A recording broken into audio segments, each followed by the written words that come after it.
কোরআন হাদিস মোতাবেক শিরককে 3 ভাগে ভাগ করা হয়েছে। শিরকে জলি, শিরকে খফি, শিরকে আকফা। শিরকে জলি কাকে বলা হয়েছে? শিরকে জলি হলো প্রকাশ্য শিরক, শিরকে খফি হলো গোপন শিরক, আর শিরকে আকফা হলো অতি সূক্ষ্মাণুসূক্ষ্ম শিরক। আরো একটা বড় শিরক হলো শিরকে আকফা। শিরকে আকফা আরো কঠিন, গুপ্ত শিরক তবু কিছু বোঝা যায়, মানুষের আচার আচরণ, হাব ভাব, চাল চলন, কথাবার্তায় কিছু ধরা পড়ে, কিন্তু শিরকে আকফা ধরা খুব কঠিন কাজ। শিরকে আকফা কেমন? আল্লাহ পাকের উদ্দেশ্য ছাড়া অন্য উদ্দেশ্য হলে শিরকে আকফা হবে। আল্লাহর উদ্দেশ্য ছাড়া, আল্লাহর সন্তুষ্টি ছাড়া অন্য কোনো উদ্দেশ্য থাকলে শিরকে আকফা থাকবে। যেমন দেখা যাচ্ছে একজন ব্যক্তি মনে করলো যে আমি বেশি বেশি নামাজ পড়ি যদি, তাহলে আল্লাহ পাক আমাকে জান্নাত নসিব করে দিয়ে দেবে। এই জান্নাতের লোভে আল্লাহর ইবাদত করা হলো শিরকে আকফা। জাহান্নামের ভয়ে ইবাদত করার কাঁদা আল্লাহ শিরকে আকফা। উপস্থিত তরিকাতে সালেকিন বৃন্দ, মাদ্রাসায়ে মাসুমিয়ার ছাত্ররা,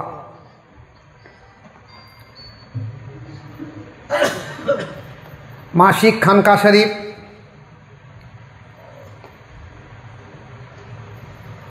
আমরা দেখছি প্রাকৃতিক অবস্থা খুব ভালো নয়, তার মাধ্যম দিয়েও আল্লাহ পাক যে মজলিসটা কায়েম করে নিয়েছে তার জন্য আল্লাহ পাকের লাখো শুকরিয়া।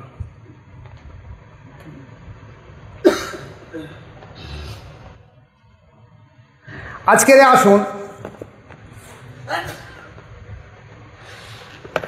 আজকেরকার আলোচনা থাকবে শিরিক সম্পর্কে। শিরিক আমরা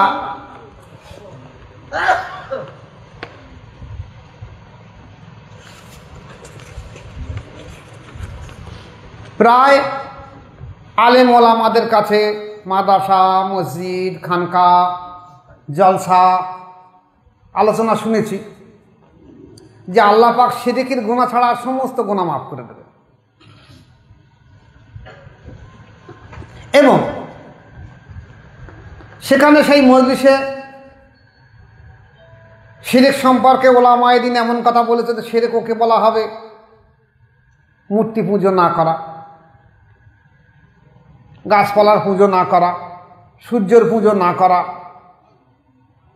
অনেকে আবার আর এক ধাপে গিয়ে বলছে যে মাজারে গিয়ে সেজদা না করা, এগুলো শিরক হবে। এখন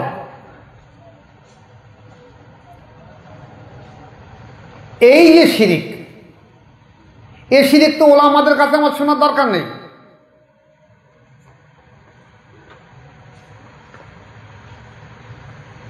ওলামা তো এর জন্যই আসেনি, এ তো হাদিস কোরআনের ব্যাখ্যা দেখলে পাওয়া যাবে। একটা সাধারণ আম মানুষও সে একথা বলে থাকবে যে এগুলোকে শিরক। ওলামায়ে দ্বীনদের বলা দরকার ছিল শিরক কাকে বলে, শিরক কয় ভাগে ভাগ করা, কোনটা কোন শিরক। যেখানে রাসূল পাক সাল্লাল্লাহু আলাইহি ওয়াসাল্লাম বলেছেন, দেখো এ আমার সাহাবারা, আমার যে উম্মতরা, অর্থাৎ উম্মতে মুহাম্মাদিরা, এরা শিরকে জলি অর্থাৎ প্রকাশ্য যে শিরক আছে, এই শিরক থেকে অধিকাংশ আমার সাহাবারা বেঁচে থাকবে। কিন্তু আমার ভয় হয় শিরকে খফিয়া, শিরকে আকফা থেকে এরা বেঁচে ফিরতে পারবে না। যে রাসূল কথা আমাদের সামনে বলে দিয়েছেন যে দেখো আল্লাহ পাক সমস্ত গুনাহ মাফ করে দেবে, শিরকের গুনাহ মাফ করবে না। আল্লাহ পাক ওই কথা বলেছেন যে আমি সমস্ত গুনাহ তোমাদের মাফ করে দেবো, কিন্তু আমার সঙ্গে শরীক করলে আমি তোমাদের মাফ করে দেবো না। এই শিরক সম্পর্কে দেখা গেছে শিরকে জলি প্রকাশ্য শিরক সবাই জানে, কিন্তু শিরকে খফি কাকে বলে, শিরকে আকফা কাকে বলে, এর থেকে কীভাবে আমরা বাঁচবে, এগুলো ওলামা সমাজের বলা দরকার ছিল। কিন্তু ওলামারা সমাজ ওই কথাই বলে দিয়েছে মাদ্রাসা মসজিদ কানকা জলসায়, যে দেখো মূর্তি পুজো করা যাবে না, চন্দ্র সূর্য পুজো করা যাবে না, বৃক্ষ পুজো করা যাবে না, আর মাজারেকে সেজদা দেওয়া যাবে না, এই পর্যন্ত শিরক, বাকিগুলো আর কিছু বলি নিজেরাই কিছু পর্যন্ত বলবে কথা থাকে। আজ আসুন সেই শিরক সম্পর্কে আলোচনা হবে। শিরক আর কাকে বলা হবে? বলা হয়েছে শিরকের শাব্দিক অর্থ হলো আল্লাহ পাকের কুদরত ও ক্ষমতাকে ভাগ করা। আল্লাহ পাকের যে কুদরত আছে এবং ক্ষমতাকে ভাগ করা, বা তার শক্তির সঙ্গে অন্য শক্তির স্বীকার করা, একে বলা হয় শিরক। যে ব্যক্তি শিরক করে তাকে বলা হচ্ছে মুশরিক। এখন আসুন, আল্লাহ পাক বললেন দেখো আমি আমার শিরকের অপরাধ ক্ষমা আমি করি না। আল্লাহ তার শরিক করার অপরাধ ক্ষমা করে না। ইয়া ব্যতীত অন্যান্য অপরাধ যাকে ইচ্ছা আল্লাহ পাক ক্ষমা করে দেন। যে কেউ আল্লাহ শরিক করে সে মহাপাপ করে। সূরা নেসা, এটা হলো মহাপাপ। কেউ শরিক করলে তার জন্য জান্নাত নিষিদ্ধ হয়ে যাবে এবং তার জন্য জাহান্নাম অবধারিত হয়ে যাবে। সূরা মায়েদা। শিরক, তুমি আল্লাহ শরিক করলে তোমার কর্ম নিষ্ফল হইবে এবং তুমি ক্ষতিগ্রস্ত হয়ে যাবে। সূরা জুমা 65 আয়াত।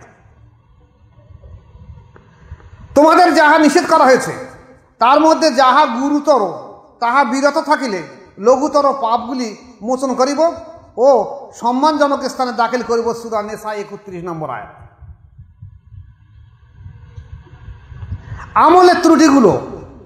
আমলের ত্রুটির সত্য পূরণ করে, আমলগুলোর সত্য পূরণ করে ক্ষমা চাইলে আল্লাহ পাক ক্ষমা করে দেবে, কিন্তু আকিদার ত্রুটি আল্লাহ পাক মাফ করে দেবে না। যে আকায়েদ, এর ত্রুটি মাফ হবে না। এখন আসুন, আভ্যন্তরীণ পবিত্রতার ত্রুটিতে আকিদা খারাপ হয়। আকিদা খারাপ হয় কীভাবে? আভ্যন্তরীণ ভিতরের আকিদার কারণে, ভিতরের ত্রুটির কারণে আকিদা খারাপ হয়, যাতে আল্লাহ পাক এই আকিদাকে গুরুতর পাপ বলেছেন। আর বাহ্যিক ত্রুটিতে আমল ক্ষতিগ্রস্ত হয়, যাকে আল্লাহ পাক লঘু পাপ বলেছেন। তাহলে আমাদের দায়িত্ব হলো কি গুরুতর পাপগুলোকে পরেজ করা, আকিদাগুলোকে পরিবর্তন করা। আকিদাগুলো পরিবর্তন করা হলো কি শিরক থেকে বাঁচা।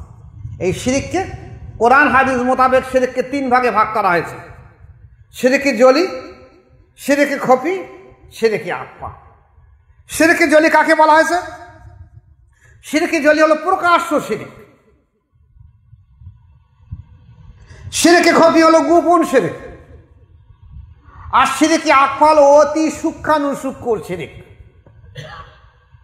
এই শিরকে জলি সম্পর্কে বলা হয়েছে যে প্রকাশ্য শিরক যেমন মূর্তি পুজো, চন্দ্র সূর্য বৃক্ষ পাহাড় পর্বত নক্ষত্র আগুন পানি মাটি বাতাস নদী নালা গাছপালা পূজা না করা। এর পরিবর্তে আল্লাহ পাকের যে 99টা নাম আছে সেই নামের কোনো একটা নাম স্মরণ করার, বৃক্ষর পুজো করার প্রয়োজন নেই। এটা হলো শিরকে জলি। এই শিরকে জলি সম্পর্কে রাসূল পাক সাল্লাল্লাহু আলাইহি ওয়াসাল্লাম বলছেন দেখো আমার উম্মতে, আমার সাহাবারা শুনে নাও, আমার উম্মতটা শিরকে জলি থেকে বেঁচে থাকবে। কিন্তু শিরকে খফি অর্থাৎ গুপ্ত শিরক, শিরকে খফি মানে গোপন শিরক, আর শিরকে আকফা সূক্ষ্মাণুসূক্ষ্ম শিরক থেকে আমার উম্মত বাঁচতে পারবে না। আমার ভয় হয় আমার উম্মত যারা অধিকাংশ জাহান্নামে যাবে এই শিরকে খফি আর শিরকে আকফার কারণে, কারণ শিরক তো আল্লাহ মাফ করবে না। এখন আমরা অধিকাংশ শিরকে খফি আর শিরকে আকফা সম্পর্কে ওয়াকিবহাল নই। শিরকে জলি সম্পর্কে জানি, আমরা সেই ভয়তে পড়ে ওই ইমামদের আলেমদের ভয়তে আমরা মূর্তির ধারে বাড়ি যাই। কেউ গাছের পুজো করিনি, কেউ সূর্যের পুজো করিনি, এগুলো আমরা করিনি, কিংবা কেউ মাজারকে সেজদা করিনি। কিন্তু শিরকে খফি বা শিরকে আকফা যে গুপ্ত শিরক সেটা কী এবং কীভাবে সে থেকে আমরা বাঁচবো সেটা আমরা জানি, তাহলে আমরা করবোটা কি? আজ আসুন শিরকে খফি কাকে বলা হয়। শিরকে খফি যেমন কাজ করা, চলাফেরা, ওঠা বসা, খাওয়া পাওয়া, ব্যবসা বাণিজ্য, এমনকি ব্যক্তিগত পারিবারিক রাষ্ট্রীয় সামাজিক সমস্ত বিষয়কে আল্লাহর সন্তুষ্ট রসুলের মনোনীত পথে সম্পাদন করা। একটা জীবনে একটা মানুষের সারা জীবন আল্লাহ পাকের পথে এবং রসুলের সন্তুষ্টের পথে জীবনকে অতিবাহিত করা। যেমন লোক দেখানোর জন্য অনেক মানুষ কোরবানি করে। একটা ধনী মানুষ, আমি দেখছি যে আমি যদি একটা ছোট মানে গরু করে, লোকে আমার খারাপ বলবে, আমি 1.5 লাখ টাকা দিয়ে একটা গরু কিনে আনবো, এতে লোকে আমার ভালো বলবে, বাহাবা বলবে। আমি 1,25,000 টাকা দিয়ে ছাগল কিনে আনবো, লোকে আমার ভালো বলবে, বাহাবা বলবে, সে দেখে খপে। এছাড়া কোনো ব্যক্তি তার ইচ্ছা হলো আমি তো ভোটের প্রধান হব বা প্রধান হই বা ভোটে দাঁড়াই, কি আমি এমএলএর ভোটে দাঁড়াই, তা আমি তো কিছু কাজ করার আমার দরকার, সমাজের মানুষজন আমাকে ভোটটা দেয়। এই উদ্দেশ্য নিয়ে সে কী করছে, এক জায়গায় একটা মিলাদের মাহফিল হচ্ছে, সেখানে সে 20,000 কি 50,000 টাকা দিচ্ছে। সেই মাওলানা সাহেব বলছে নারায়ে তাকবীর, আল্লাহু আকবার, অমুক ভাই সাহেব জিন্দাবাদ, 50,000 টাকায় মিলাদের মাহফিল দান করেছে। অমুক ভাই জিন্দাবাদ, সে 20,000 টাকায় মাদ্রাসা দান করেছে। কিন্তু সে উদ্দেশ্য করেছে যে আমি ভোটে দাঁড়াবো, আমার নামটা যদি এই পীর সাহেব বা ইমাম সাহেব বা আলেম সাহেব বা মাওলানা সাহেব এই ওয়াজের মজলিসে একবার প্রচার করে দেয়, তাহলে লোকে আমার খানটা বাহাবা পুরো বলবে, তাহলে আমি এক ধাক্কায় অনেক কটা ভোট পেয়ে যাবো। তাহলে তার উদ্দেশ্যটা কি? তার উদ্দেশ্য হলো আল্লাহর উদ্দেশ্য নয়, উদ্দেশ্য হলো যেন মানুষ আমাকে ভোটটা দেয়, আমি আগামীতে নির্বাচনে ভোটে দাঁড়াবো। এছাড়া যেমন দেখা গেছে গ্রামে তার মন বলছে যে আমি যদি ভোটে দাঁড়াতে পারি তাহলে আমি কিছু বস্ত্র বিতরণ করি, লোকে আমার ভালো বলবে। এই লোকের ভালো বলা, বা আমি যদি মাওলানা হতে পারি, আমি যদি মাওলানা হই তা লোকে আমার মাওলানা বলবে। আমি যদি হাফেজ হই লোকে আমার হাফেজ সাহেব বলবে। আমি যদি হজ করে আসি লোকে আমার হাজি সাহেব বলবে। এটা হলো শিরকে খফি, গুপ্ত শিরক। এই গুপ্ত শিরক থেকে বাঁচা খুব কঠিন কাজ। এছাড়া আরো একটা বড় শিরক হলো শিরকে আকফা। শিরকে আকফা আরো কঠিন কাজ। গুপ্ত শিরক তবু কিছু বোঝা যায়, মানুষের আচার আচরণ, হাব ভাব, চালচলন, কথাবার্তায় কিছু ধরা পড়ে, কিন্তু শিরকে আকফা ধরা খুব কঠিন কাজ। শিরকে আকফা কেমন? আল্লাহ পাকের উদ্দেশ্য ছাড়া অন্য উদ্দেশ্য হলে শিরকে আকফা হবে। আল্লাহর উদ্দেশ্য ছাড়া, আল্লাহর সন্তুষ্টি ছাড়া অন্য কোনো উদ্দেশ্য থাকলে শিরকে আকফা থাকবে। যেমন দেখা যাচ্ছে একজন ব্যক্তি মনে করলো যে আমি বেশি বেশি নামাজ পড়ি যদি, তাহলে আল্লাহ পাক আমাকে জান্নাত নসিব করে দিয়ে দেবে। এই জান্নাতের লোভে আল্লাহর ইবাদত করালো শিরকে আকফা। জাহান্নামের ভয়ে ইবাদত করার কাঁদা আল্লাহ শিরকে আকফা। ভালো করে কথাগুলো খেয়াল করবে। রাবিয়া বসরি রহমাতুল্লাহ আলাইহি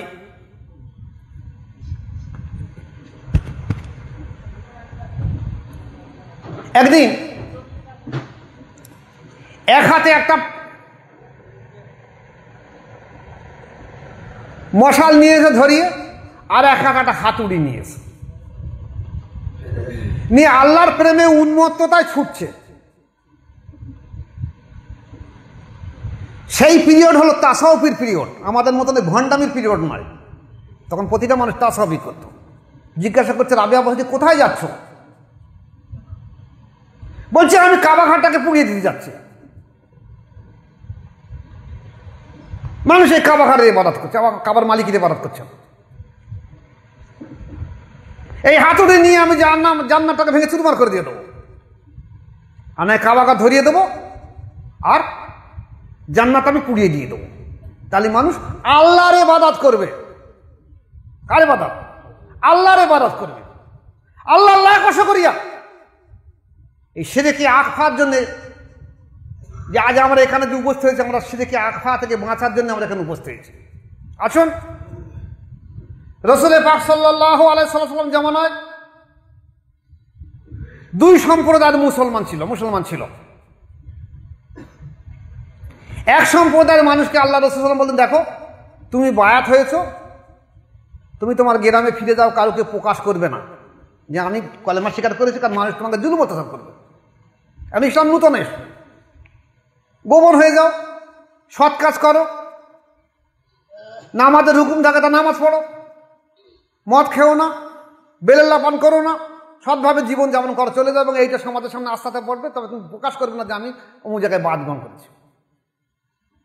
আর এক সম্প্রদায় সাহাবা ছিল যারা রসুল পাক সাল্লাল্লাহু আলাইহি ওয়াসাল্লামের বাড়ি এবং মসজিদুন নববীর পাশে হলো আসাফে সুফা। কি ছিল? আসাফে সুফা। এই আসাফে সুফা একদল সাহাবা, হাদিস শরীফে পেয়েছে 70 থেকে 140 জন সাহাবা সর্বসময় সেখানে থাকতো। এই পর্যন্ত ওলামাদের মুখে শুনেছেন আপনারা থাকতো, থেকে কি করতো? খেতো না ঘুমতো? কি করতো? থাকতো তো বটে, তা কি করতো সেখানে? তাদের কাজ ছিল সর্বসময় তসবিহ করা, জিকির করা, মোরাকাবা করা, আল্লাহ রসুলের প্রেমে ফানা হয়ে থাকা, রসুলের সঙ্গে ফানা হয়ে থাকা। এই ফানার জগৎ একটা ছোট্ট ঘটনা বলি। একদিন হুজুর পাক সাল্লাল্লাহু আলাইহি ওয়াসাল্লাম দেখলেন সাহাবায়ে কেরাম রাদিয়াল্লাহু তাআলা আনহুম যে হাদিয়া আনে আমার জন্য, উনি ওই আসাফে সুফা সাহাবাদের বিলি করে দিয়ে অল্প সংখ্যক কিছু নিজের স্ত্রী ছেলে মেয়েদের খেতে দেন। একদিন, দুদিন, 3 দিন হাদিয়া আসছে না, সাহাবাদের বললেন তোমরা চলে যাও, এখানে থেকো না, হাদিয়া নেই, কোথা থেকে তোমাদের খেয়ে যাও, তোমরা এক কাজ করো। বলছি ইয়া রাসূলুল্লাহ, বলে আমরা আপনার কাছে না থাকলে আমরা সহ্য করতে পারবো না। বলছি ঠিক আছে, তুমি এক কাজ করো, একদিন বাড়ি শুনবার কাজ করো, একদিন এসে আসাফে সুফায় থেকো। তো তাই হয়ে সব সাহাবারা চলে গেল, একদিন বাড়ি থাকবেন, কাজ করবো। আবু হুরায়রা রাদিয়াল্লাহু তাআলা আনহু উনি কি করলেন? রাসূল পাক সাল্লাল্লাহু আলাইহি ওয়াসাল্লামের এই কথা শুনে যে মসজিদুন নববীর মেম্বারের পাশে যে খেজুর গাছটা ছিল, খেজুর গাছের গুঁড়ি ছিল, সেই গুঁড়ির ওপাশে গেলেন। গিয়ে রাসূল পাক সাল্লাল্লাহু আলাইহি ওয়াসাল্লাম চেহারা মোবারক দেখলেন যে এই গুঁড়ির এপাশে এসে আর আমার দেখা যাচ্ছে না। এবার উনি হাউ হাউ করে কাঁদতে লেগেছেন। বাইরে বেরিয়ে এসেছেন, বলছে ইয়া রাসূলুল্লাহ, আমি বাড়ি গিয়ে থাকতে পারবো না। বলছে কেন? বলছে আমি আপনাকে না দেখলে থাকতে পারবো না। তা বলছে তাহলে তুমি থেকে দাও। প্রেম। এই রাসূল পাক সাল্লাল্লাহু আলাইহি ওয়াসাল্লামের কাছে থেকে সর্বসময় আল্লাহ রসুলের জিকির তাসবিহ মুরাকাবার সঙ্গে সঙ্গে আল্লাহ রসুলের সঙ্গে প্রেম ফানা। যেমন আল্লাহ পাক বলছেন যে তোমরা আমার অনুসরণ করো এবং আমার রসুলের অনুসরণ করো, আতিউল্লাহ ওয়া আতিউর রাসূল। এখন রসুলের অনুসরণ করতে গেলে রসুলের সম্পর্কে জানা বোঝা সর্বসময় করতে হবে। উনি কিভাবে চলাফেরা, খাওয়া দাওয়া, পেশাব পায়খানা, কাজ কি করছে না করছে সব কিছু, এমনকি কিভাবে উনি কোরআন তেলাওয়াত করছে, কিভাবে কোরআন শিক্ষা দিচ্ছে, হাদিস তেলাওয়াত করছে, হাদিস শিক্ষা দিচ্ছে, সব কিছু করতে হবে। এই অনুসরণ করতে হবে। তাহলে রাসূল পাক সাল্লাল্লাহু আলাইহি ওয়াসাল্লামের প্রেমের পরে রসুলের সঙ্গে ফানা হলে ফানা আল্লাহর সঙ্গে হবে। আজকের জামানায় কিন্তু রসুলের সঙ্গে ফানা করলে ফানা হবে না। রাসূল পাক সাল্লাল্লাহু আলাইহি ওয়াসাল্লামের নায়েব রয়েছে বিশ্ব জুড়ে, যেখানে বর্তমান জামানায় বলতে ফানাকে শায়েক বলা হয়েছে। শায়েকের সঙ্গে ফানা করতে হবে। কারণটা একটু গুছিয়ে বলি। বলা হয়েছে যে আভ্যন্তরীণ রোগগুলো, এই শিরকে আকবার বা শিরকে খফি, এই আভ্যন্তরীণ রোগগুলো পয়দা হয় কলবে। আর আল্লাহ পাক কোরআনে বলতে যাদের অন্তরে রোগ আছে আমি উত্তরোত্তর সেই রোগে বাড়িয়ে দিয়ে থাকি। তাহলে এই রোগ থেকে বাঁচতে হবে, কলবের এই রোগ থেকে মানুষকে বাঁচতে হবে। এই কলবের এই রোগ থেকে বাঁচার জন্য আসাফে সুফার মধ্যে সাহাবায়ে কেরাম রাদিয়াল্লাহু তাআলা সর্বসময় সেখানে আল্লাহ জিকিরে মশগুল থাকতো আর রসুলের স্মরণে, আল্লাহ জিকিরে রসুলের স্মরণে থাকতো। আজকেকার জামানায় আসবে, তাহলে কি করতে হবে? প্রত্যেকটা মানুষকে রসুলকে যখন দেখছে না, তাহলে রসুলের নায়েব বিশ্ব জুড়ে যে ওলিয়া উলিয়ারা রয়েছে তাদের সোহবত এখতিয়ার করতে হবে। তাদের কাছে গিয়ে বায়াত গ্রহণ করে অন্তরকে জিকিরে জারি করে নিতে হবে। এই অন্তরকে জিকিরে জারি করার পরে যেমন আমাদের মোজাদের তরিকা বা কাদিরিয়া চিশতিয়া নকশবন্দির তরিকা আছে, কলব, রূহ, শের, কপি, আকফা, নফ, সুলতান, নজগার, ফানা পে শায়েক, এই শায়েকের সঙ্গে ফানা করতে হবে। এখন শায়েকের সঙ্গে ফানা যদি পূর্ণতা না হয়, তাহলে ফানাফে রসুল পূর্ণতা হবে না, ফানাফিল্লা পূর্ণতা হবে না। শিরকে খফি কিন্তু আপনার ভিতরে থাকবে, শিরকে আকফা আপনার ভিতরে থাকবে। যার জন্য অধিকাংশ পীর মাশায়েখরা এই মুর্শিদের সঙ্গে ফানা সম্পূর্ণভাবে লীন হতে পারেনি, ফানা মাধ্যমে, যার কারণে তাদের ভিতরে শিরকে খফি বা শিরকে আকবার ছিল, এই জন্য ধূলিসাৎ হয়ে গেছে। মুর্শিদের উপরে সন্দেহ এসেছে। মুর্শিদের উপরে সন্দেহ মানে নবীকে উপরে সন্দেহ আসা, নবীর উপরে সন্দেহ না আল্লাহর উপরে সন্দেহ আসা। কারণ তুমি তো আল্লাহকে চেনো না। তোমাকে মুর্শিদের উপরে ফানা হতে হবে, রসুলের উপরে ফানা হতে হবে, আল্লাহ পাকের সঙ্গে ফানা হতে হবে। এই ফানার পরে বাঁকার পরে তোমার পুনর্জন্ম হবে, তারপর তুমি সত্যিকারের মানুষ হবে। তার আগে তো সত্যিকারের মানুষ হতে পারছো না। তাহলে এর আগে যদি তুমি পরিপূর্ণভাবে ফানা না হয়ে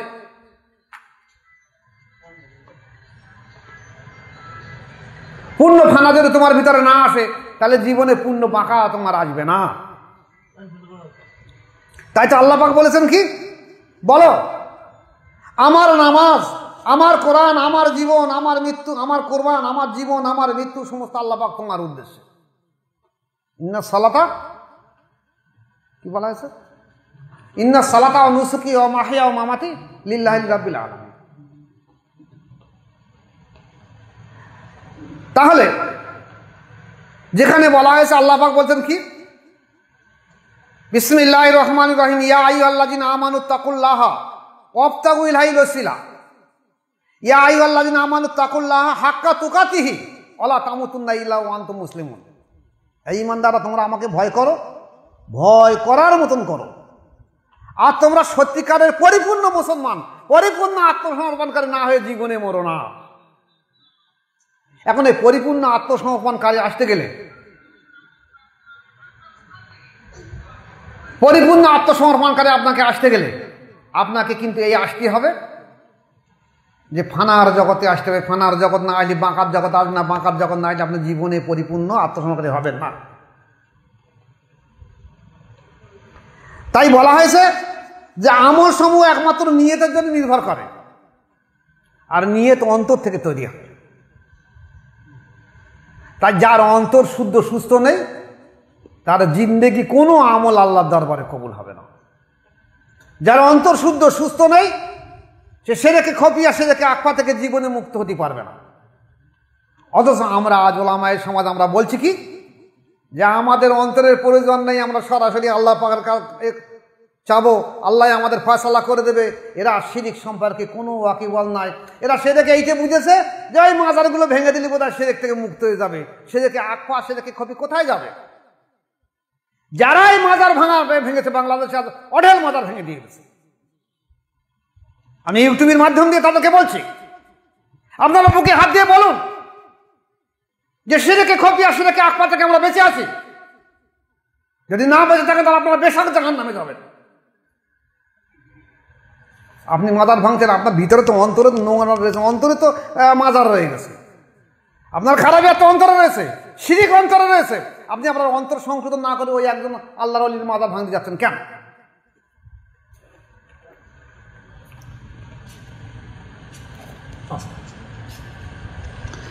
আল্লাহ পাক কি বলছেন, যাদের অন্তরে ব্যাধি আছে তাদের অন্তর আরো বেশি কলুষিত হয়, অবশেষে তাদের মৃত্যু ঘটে কাফের অবস্থায়। সূরা তাওবা 125।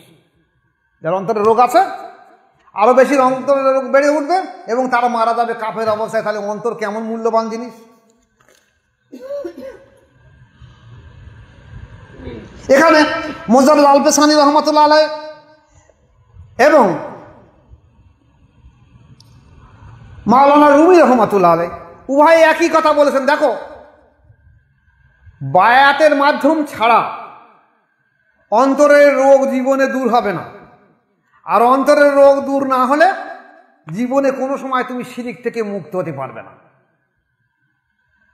প্রকাশ্য সেরেকে জলি বাঁধ থেকে বাঁচা সহজ, কিন্তু সেরেকে খপি সেরেকে আকফা থেকে বাঁচা খুব কঠিন। আমাদের যেন যে ইবাদত করি সেই ইবাদতের মধ্যে যারা পরিমাণ যেন লিল্লাহের ছাড়া অন্য কিছু না আসে। তাই মুজাদ্দিদ আল-ফিসানি রহমাতুল্লাহ আলাইহি এবং খাজা মাসুম রহমাতুল্লাহ আলাইহি কথা বলেছেন যে আমরা যখন মুনাজাত করি কিংবা মুরাকাবা করি, তোমরা কিংবা তাসবিহ পাঠ করি, তখন কি বলি? ইয়া ইলাহি মকসুদ মেরা তুহি রেজাই তেরি মুস্কা রহমত মোহব্বত মারেফাত নসিবত। আল্লাহ, আমার ইচ্ছা অন্য কিছু নয়, আমার ইচ্ছা তোমার মহব্বত তোমার রহমত আমার উপরে আসুক, আর মহব্বত আমার উপরে আসুক। তোমার মহব্বত তোমার রহমত তোমার মারেফাত আমার আসুক। আমি জান্নাত চাই না, আমি জাহান্নাম চাই না। কোন বুজুর্গকে জিজ্ঞাসা করেছিল, যদি আল্লাহ পাক তোমাকে জান্নাত বা জাহান্নাম দেয় তুমি কোনটা নেবে? বলছে আমি কোনোটাই নেব, আমি কোনটা নেব? আমার মালিক, আমি সারা জীবন মালিককে চেয়েছি, মালিক আমাকে যা দেবে আমি তাই নেব। মালিক যদি আমাকে জাহান্নামে দেয় আমি সেখানে সন্তুষ্ট হব, মালিক যদি আমাকে জান্নাত দেয় সেখানে সন্তুষ্ট হব। এরাই হলো হাকিকাতে মুসলিম, আত্মসমর্পণকারী। যেখানে এসেছে একদল ব্যক্তিকে জান্নাতে আল্লাহ পাক সার্টিফিকেট দিয়ে তোমরা জান্নাতে চলে যাও, একদল ব্যক্তিকে জাহান্নামে দিয়ে তোমরা জাহান্নামে চলে যাও। এই জান্নাতে যাদের দেওয়া হবে তাদের একটা জমাত দাঁড়িয়ে যাবে, ফেরেশতাদের বলে দেওয়া হবে, আল্লাহ পাক বলবে ফেরেশতা তোমরা এদেরকে নিয়ে জান্নাতে চলে যাও। ওরা কিন্তু এক পা করে এগিয়ে যাবে, আল্লাহ পাকের দিকে ফাল ফাল করে তাকিয়ে থাকবে, যেতে যেন মন চাবে না। আবার যায়, আবার পিছন পরে চায়। আল্লাহ পাক বললে ফেরেশতা ওরা কি চাচ্ছে, ওরা আমার দিকে চাচ্ছে কেন? জান্নাত তো বিরাট খোঁজখবরের জিনিস, ওরা কিছু বলতে চায়? বলছে আল্লাহ পাক আরে ওদের বুকে জিজ্ঞাসা করেন। ওরা সামনে আসলো, আল্লাহ পাক বলে তোমাদের কিছু বলার আছে? বলছে আল্লাহ পাক আমরা কি জান্নাতের জন্য ইবাদত করেছিলাম না জাহান্নামের ভয়ে ইবাদত করেছিলাম? আমরা তো ইবাদত করেছিলাম তোমার জন্য, তা তুমি আমাদের জান্নাতের লোভ দেখাচ্ছ কেন? ও যারা জান্নাত চেয়েছিল তাদের দাও, আমাদের জন্য জান্নাত নয়, আমাদের জন্য তোমার প্রেম, তোমার ভালোবাসা, তোমার দিদারে এলাই, আমরা সব কিছু চাই না। আল্লাহ পাক বলল নাই ফেরেশতা আমার এই আরশে মহল্লা থেকে এদের আরশের জায়গায় এদেরকে স্থান করে দাও। এরা মনে হয় দুনিয়ার যেমন প্রেম ছিল হে এতে ইয়ামুল রুহানি জগতে যেমন ওরা প্রেমে আল্লাহর সঙ্গে এসকে ছিল, ওরা এখনো মনে করছে আমরা সেই জগতে রয়ে গেছি, এরা দুনিয়ায় ছিল, এরা ভুলেই গেছে না এগুলো। তাই এরা আমার দিদার ছাড়া এরা কিছু চায় না, এদেরকে এখানে রেখে দাও, অনন্তকাল ধরে এরা জান্নাত জাহান্নাম চায় না। এক সম্প্রদায়ের মানুষ থাকবে, এক সম্প্রদায় জান্নাত চাবে, এক সম্প্রদায় জান্নাত যাবে, এক সম্প্রদায় জাহান্নামে যাবে, আর এক সম্প্রদায় আল্লাহ পাকের আরশের ছায়ায় তারা অনন্তকাল ধরে আল্লাহ পাকের সামনে ফাল করে অপলক নয়নে তাকিয়ে থাকে। তাই কোনো বুজুর্গের কথা বলেছে আল্লাহ পাক যদি তোমার জান্নাতে যদি আমি ইবাদত করে থাকি, তুমি আমাকে জান্নাতের যদি ইবাদত করে থাকে তুমি আমাকে জাহান্নামে দিয়ে দিও, আর যদি জাহান্নামের ভয়ে ইবাদত করে তুমি আমাকে জাহান্নামে ফেলে দিও। আর যদি তোমার উদ্দেশ্যে আমি ইবাদত করে থাকি আল্লাহ পাক তুমি জান্নাত জাহান্নামের লোভ আমার দেখিও না, আমি তোমার সন্তুষ্টের জন্য ইবাদত করেছি, তুমি যাতে সন্তুষ্ট আমি তাতে সন্তুষ্ট। এটাই হলো প্রেম। এই ঐশী প্রেমের জন্য আল্লাহ পাক দুনিয়ায় পাঠিয়ে দিয়েছে। মানুষ একবার বুঝলো না, ওটা তো সাধারণ মানুষের জন্য লোভ দেখানো হয়েছে। সৃষ্টির একটা বৈশিষ্ট্য হলো তার উৎপত্তি যেখানে আবার সেখানে কিছু পৌঁছে যাবে। আলিম সমাজের মধ্যে আমি বিশেষ করে বলছি, আপনারা চিন্তা ভাবনা করেননি নফসের উৎপত্তি না হয় আগুন পানি মাটি বাতাস থেকে উৎপত্তি হলো, কিন্তু আত্মা পরমাত্মা রুহের উৎপত্তি কোথায় থেকে? সে যেখান থেকে এসেছে সেখানেই তো ফিরে যাবে, তার উৎস যেখানে সেখানে ফিরে যাবে। এইটাই গবেষণা করলে আপনাদের ভুল সব ভেঙে যাবে। তাই আল্লাহ পাক আমি দোয়া রাখি আমরা যখন তরিকায়ে মুজাদ্দিদি করছি আমাদের নিয়তি এইটাই যে ইয়া ইলাহি মকসুদ মেরা তুহিদে যাই তেরি মুস্কো রহমত মোহব্বত মারেফাত নসিবাত। আমরা জান্নাত জাহান্নাম কোনো লোভ লালসা চাই না, আমরা দুনিয়ার কোনো কিছু চাই না। আমরা চাই আল্লাহ পাক তোমার দিদার ইলাহি, তোমার প্রেম, তোমার ভালোবাসা, তোমার মহব্বত সব অন্তরে এটাই রেখে দেন। এর বাইরে কোনো জিনিস রাখলে কিন্তু শিরকি আখপা আসবে। আল্লাহ আমার অডেল ধনসম্পত্তি দাও, অডেল জমি জায়গা দাও, অডেল এ দাও সে দাও, বাচ্চা কাচ্চা দাও, অনেক কিছু দাও, কি কাজে লাগবে আপনার? কি কাজে লাগবে? 60, 70, 80 বছর সব মুছে চলে যাবে সব। আল্লাহ দিদার ইলাহির দিকে তাকাও, নিঃস্বার্থে অন্তরের মাধ্যম দিয়ে আল্লাহ পাকের সঙ্গে স্মরণে মশগুল থাকো। আর আল্লাহ লাখ শুকরিয়া আমাদের মোজাদের তরিকায় বায়াত গ্রহণ করলে একটা মানুষ অল্প সময় 1 সেকেন্ড থেকে 40 দিনের মধ্যে তার অন্তরের অনুভূতি আসে, তার পক্ষে এই সেরেকে আকফা বা সেরেকে খফি থেকে বাঁচার সহজ হয়। আর যাদের অন্তরের অনুভূতি নেই, শুধু এই কেতাব পড়ে যদি বলতে সেরেকে আকফা এরকম সেরেকে খফি এরকম, ওর থেকে জীবনে বাঁচতে পারব না। কারণ সেরেকে আকফা বা সেরেকে খফি বা গুনহার উৎপত্তি হলো অন্তর থেকে তার ব্রেন। গুনহার উৎপত্তি হলো অন্তর থেকে তার ব্রেন। তা সে অন্তর যদি তার অশুদ্ধ থাকে, নোংরা থাকে, তার সমস্ত গুনাহ সেখান থেকে তৈরি হয়ে যাবে। আল্লাহ লাখ শুকরিয়া আমাদের, যদি আমরা এই মুজাদের তরিকা না পেতাম তাহলে আমরা গোমরাই পথভ্রষ্ট হয়ে থাকতাম। তাই যারা আমরা এখানে উপস্থিত হয়েছি আমরা চেষ্টা করব যেন আমরা যে ইবাদত করি, যে কাজ করি, যেন কোনো মতে শিরকের গুনাহ না থাকে, সেটাকে আখফা যেন না থাকে, সেটাকে জ্বলিত সহজ প্রকাশ্য তো সবাই বলতে পারে যে এটা শিরিক। ওই হিন্দুরাও জানে যে মুসলমানদের মূর্তি পূজা করা শিরিক, নিষেধ আছে। এটা সূর্য প্রণাম করা নিষেধ আছে, ওরাও জানে, অন্যান্য কমের লোকও জানে, কিন্তু সেটাকে খপি বা সেটাকে আখফা সম্পর্কে জানে না। আর আমার যারা তরিকার আলেম ওলামা আছেন, ইমাম সাহেব ওয়াইদিন আছেন, আমি তাদেরকে অনুরোধ করবো বিশেষ করে আপনারা এই বিষয়ে ওয়াকিব হলান বেশি করে। দুনিয়ার মোহ, দুনিয়ার লোভ লালসা কমিয়ে দেন, দেখবেন আল্লাহ প্রাপ্তি ঘটে যাবে।